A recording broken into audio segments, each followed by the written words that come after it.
eu vou falar um pouquinho sobre a prática da metodologia ativa na sala de aula, algo que a gente vem fazendo no colégio onde eu trabalho, onde eu sou diretora de ensino, Colégio Guilherme Dumont Vilares, de São Paulo. Já há 3 anos a gente vem com a prática da metodologia ativa na sala de aula e com a intenção de atender o máximo possível as necessidades e a curiosidade dos alunos, tentando motivá-los para estarem ali nas salas de aula durante todo o tempo, né, que é previsto para eles. Tá? A nossa prática de metodologia, de uso da metodologia ativa, ela surge conosco desde um trabalho de estudos em cima das taxonomias, né? Então, basicamente, a taxonomia de Bloom revisada e muito do que foi trazido também de um estudo realizado na Nova Zelândia da taxonomia solo. Uma ligação entre elas e tudo aquilo que a gente observa como necessário para perceber o avanço no desenvolvimento do aprendizado do aluno. Isso, para nós, se tornou um fator muito importante. Não é? Todo esse trabalho nos dá uma condição de verificar de que maneira está acontecendo o avanço desse aprendizado. Então, uma preocupação inicial de estarmos tornando esse nosso aluno um protagonista da sala de aula, um protagonista do seu próprio aprendizado, e mais, um aluno que a gente acompanha no seu desenvolvimento. Isso só nos foi possível a partir justamente dessa conversa com todas as taxonomias. Né? Hoje, a gente tem... Ai, para cá, desculpa. Hoje, a gente tem uma... eu não sei, a apresentação acabou assumindo aí um outro formato, me perdoem por isso, tá? Mas, enfim. Aproveitando um pouquinho isso, toda esta... Obrigada. Toda esta capacitação dos professores foi necessária para que eles soubessem de que maneira eles lidariam com esta aplicação das metodologias ativas em sala de aula. Então, durante aproximadamente 8 anos, a gente vem cuidando dessa capacitação dos nossos professores, capacitando em cima de estudos realizados, desde trabalhos em parceria com a Universidade de Stanford, com a doutora Rachel Lawton, que trabalha com o ensino pré-cuidade, o estudo do PBL, que foi trazido como capacitação para os nossos professores através da Fundação Getúlio Vargas, de São Paulo, a utilização das estruturas Kagan, quando os nossos professores foram capacitados para trabalhar com elas através de 8 módulos de curso. Essas estruturas Kagan foram desenvolvidas pela Universidade da Califórnia, pelo professor Kagan. E hoje isso é uma forma de trabalhar em grupo com os alunos. Né?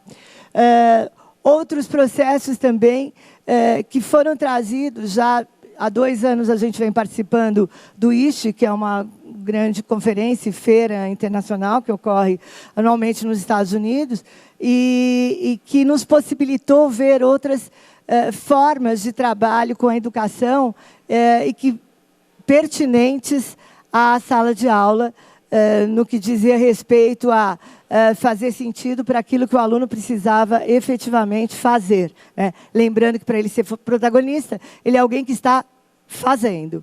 Tá? Dessa, por exemplo, estrutura trazida do ISH, nós temos hoje aplicado em sala de aula a estrutura AAA, que pensa sempre que o processo educacional se dá em 3 fases. Inicialmente, provocando um engajamento, na sequência, a ênfase e concluindo, chegando a um aprofundamento. Então, todo aluno, no seu processo, consegue avançar dentro dessas possibilidades. Então, sempre pensando em atividades que provoquem, então, inicialmente esse engajamento, na sequência, a ênfase e concluindo com o aprofundamento.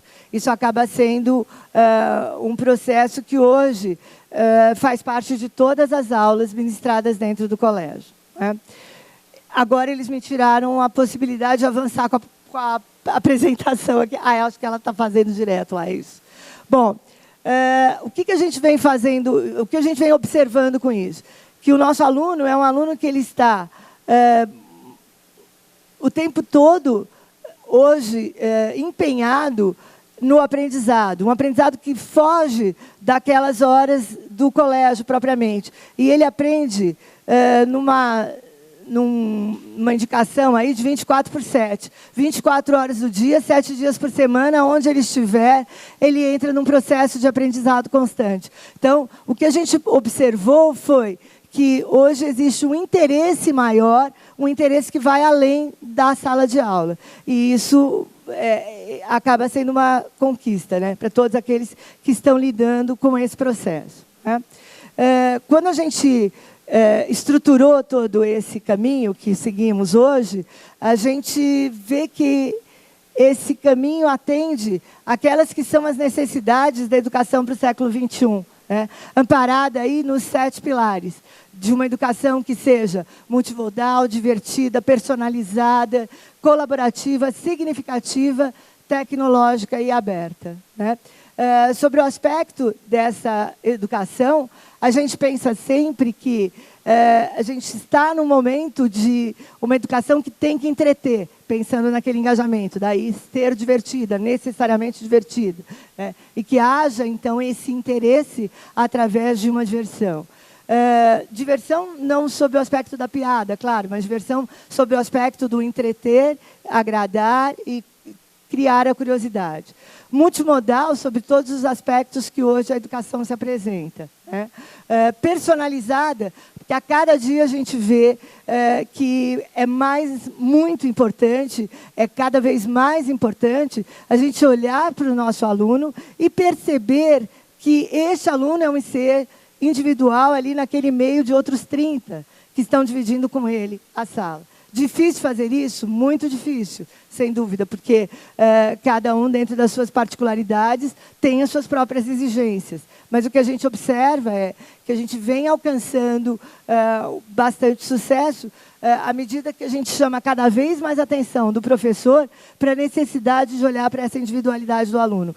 Eu ouvia ontem o André Guadalupe falando sobre o portfólio que se tem como ideal de criar para cada aluno. Isso, sem dúvida nenhuma, vai justamente ao encontro daquilo que a gente acredita que é importante pensar na individualidade daquele ser que está ali, nas suas características, nas suas limitações ou não, e naquilo que ele pode oferecer, o quanto ele pode apresentar de efetivo como produção, né? Ouvindo também um pouco disso que o Davi acabou de dizer para nós, quando ele fala, todo mundo é ilimitado dentro das suas potencialidades, não é? Uma educação que é colaborativa. Dentro do nosso colégio, hoje, nós trabalhamos o tempo todo, em todas as aulas, em grupos. Os alunos estão agrupados, sempre em 4, e eles têm as suas próprias funções dentro desses grupos, né? E o principal, olhando para que esse aprendizado se dê de forma sempre colaborativa, sempre numa troca, numa cooperação. Quem ensina para quem e o que ensina para o outro. Porque, dentro das suas habilidades, cada um tem essas possibilidades, não é? Uma educação significativa. Passou a ser nosso mote dentro da escola que todos os professores pensam suas aulas, pensam em tudo que farão, em tudo que passarão para os seus alunos, tendo um significado. O ensinar por ensinar, simplesmente para cumprir um currículo, deixou de ser o nosso maior propósito, né? Hoje o que a gente trabalha é o significado de tudo aquilo que temos ali a oferecer, né? Tecnológica, porque, sim, temos muitos recursos hoje, e esses recursos estão presentes na nossa sala de aula, e aberta para tudo aquilo que está disponível, sempre, tá? Ouvindo, recebendo, compartilhando, trocando, disponibilizando tudo aquilo que está hoje disponível. Tá?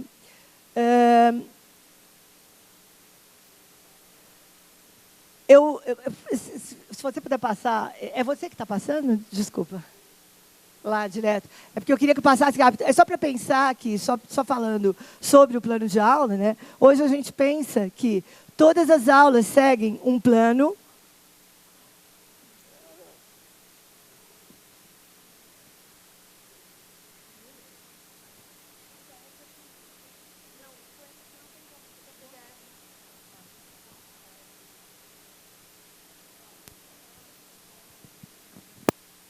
Bom, só retornando.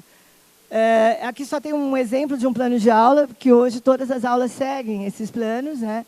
E que são apresentados sempre com uma antecedência, uma discussão, e pensando sempre no objetivo de aprendizagem e as estratégias e recursos que serão utilizados. O nosso grande mote o tempo todo é o objetivo de aprendizagem. Tá? Por favor, pode passar os planos todos e aí eu vou já lá para o fim. Só para se observar aqui, toda a aula é pensada em todos os seus instantes. A cada 10, a cada 15 minutos, o que vai acontecer e a sequência que ela tem.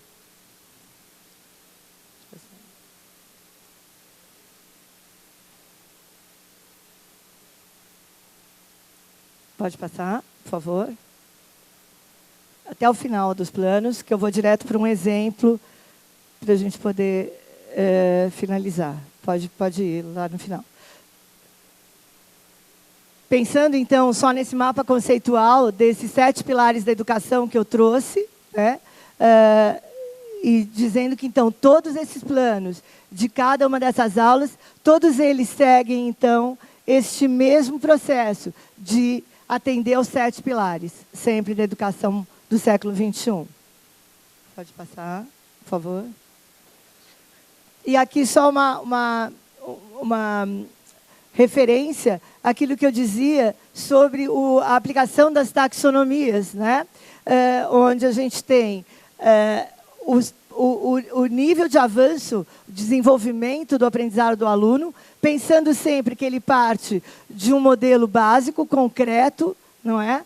E atinge a metacognição. Então, esse processo avança de tal maneira que isso ocorre atendendo também uma daquelas estruturas que eu disse que trouxe e que hoje faz parte de todo o trabalho, que é a estrutura AAA, do engajamento, ênfase e aprofundamento. O AAA, os 3 E's aí, se referem às palavras em inglês, né, que foram utilizadas. Lembrando que isso vem de uma metodologia educativa proposta pela Liz Kolbe. Pode passar, por favor. Esse é um exemplo de uma aula nossa de física. A gente usa um recurso hoje, dentro das primeiras séries do ensino médio, o Classcraft. É uma ferramenta Google e ele trabalha com um jogo de desempenho. Os alunos estão todos inseridos dentro desta plataforma do Classcraft e cada um cria o seu próprio avatar e esses avatares, então, têm passos ou fases a avançar que estão ligadas diretamente ao conteúdo proposto para aquela série. Tá? Trabalhando de novo com o protagonismo do aluno e com a ação dele ali dentro do seu aprendizado. Pode, por favor. Esse é o modelo, né, da abertura do Classcraft. Pode passar, por favor. Dentro do processo, só lembrando que ele cuida dessa performance acadêmica de cada um, lembrando do portfólio importante do aluno, não é? Aquilo que cada um alcança, e aí o avanço e o aprofundamento dentro da física acaba aparecendo para alguns alunos de uma maneira, para outros de outra, justamente em cima das suas potencialidades.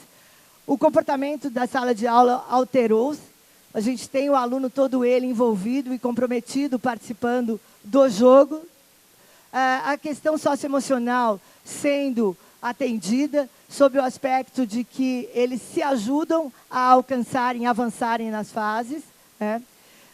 A gente tem uma motivação para o estudo de física, que era antes uma disciplina das mais que causavam mais incômodo para muitos dos alunos, e hoje o que a gente tem são os alunos querendo ir para aquela aula e vendo o que vão alcançar dentro destas aulas, né? Esse controle de presença e ausência, porque para ele estar ali no jogo, esse controle é feito, então ele está garantindo também uma sequência do aprendizado, e a motivação, que é fundamental.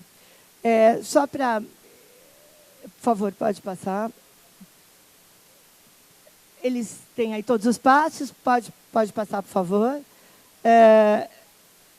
Tem os avanços e tem a pontuação que cada um vai alcançando. Lembrando que todo o conteúdo deste processo está inserido na plataforma. Então, por exemplo, o conteúdo da primeira série do ensino médio de física está inserido dentro da plataforma. Tá? Pode passar, por favor.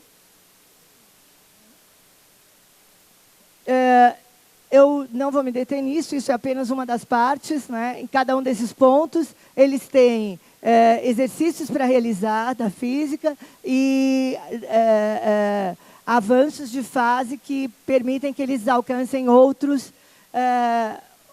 níveis do aprendizado, né? Pode passar, por favor. E, enfim, isso também mais uma... Pode passar?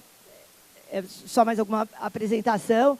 Eles lidam muito com a pontuação a favor e a pontuação contra, né? Então, os alunos aprenderam a querer ter mais pontos, né? Então, seus próprios portfólios estão sendo incrementados e também aprenderam como não perder tantos pontos, porque existem condições, regras para o jogo acontecer. Pode passar, por favor? Algumas sentenças que estão envolvidas ali no processo. Pode ir, por favor. E uma ligação direta com o Classroom, que faz o acompanhamento e desenvolvimento de cada um deles, tá? Que é bem interessante também. O orientador educacional acompanha todo o processo, todo o jogo e o avanço de fases, o que é bem interessante, porque ele faz justamente a parceria para dizer o que aquele aluno está alcançando ou não e onde estão as suas dificuldades. Pode passar, por favor? Pode passar, por favor? Isso aqui é uma aula acontecendo, né? E eles trabalhando dentro do processo. Pode ir. Como vocês viram, sempre em grupos, não é? E só encerrando, uma outra atividade que a gente tem em sala de aula hoje e que provoca o protagonismo do aluno é o trabalho, em parceria com a Positivo, inclusive, com o projeto Inventura, né? Usando aqueles que tiveram a oportunidade de assistir o Garrett, que falou há pouco, uma placa Microbit.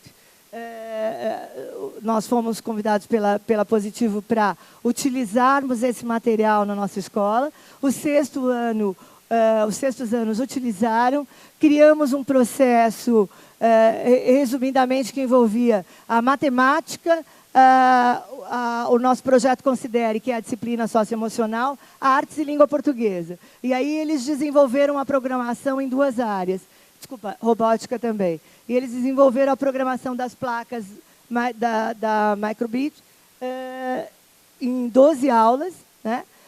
Quando eles tiveram que estudar frases de impacto, e essas frases foram programadas dentro das placas e apresentadas numa exposição onde eles tiveram que pensar de que forma isso seria exposto. Utilizaram, inclusive, material reciclável e recortes de MDFs. Foi um outro processo. E a representação através de uma